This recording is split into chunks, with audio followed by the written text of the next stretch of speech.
কই গো, আমরা না আর গরিব থাকবো না, এবার আমরা বড়লোক হয়ে যাব। আমাদের কাছে বড় বড় বাংলো থাকবে। আমি না একটা ব্যবসা শুরু করেছি। হ্যাঁ, তা কি ব্যবসা শুরু করেছো তুমি? আরে আমাদের পাকা রাস্তায় চাউমিনের দোকান খুলেছি। কি হলো, মুখটা কথা আলুর মতন করছো কেন? আরে ওই চাউমিনের দোকান করে কে বড়লোক হয়েছে? ওই কথা বলনি, আমার বন্ধু ফুচকা বিক্রি করে দুখানা বাংলো কিনে ফেলল 2 মাসের মধ্যে। আরে আমি বলতে চাইছি ব্যবসা এমন শুরু করো যেন ভিআইপি ভিআইপি ভাব লাগে, যেমন গাড়ির শোরুম। তুমি শুধু ভাবো তোমার 5খানা গাড়ির শোরুম, বলতে আমার কত ভালো লাগবে যে আমার স্বামীর 5খানা গাড়ির শোরুম আছে। তারপরেই তো তুমি হবা আসল বড়লোক। তোমার গা দিয়ে কেরম গন্ধ বেরোচ্ছে, বেরিয়ে যাও আমার বাড়িতে।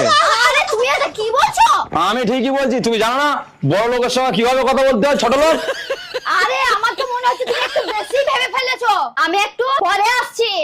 হ্যাঁ, যা যা যা, আর আসার সময়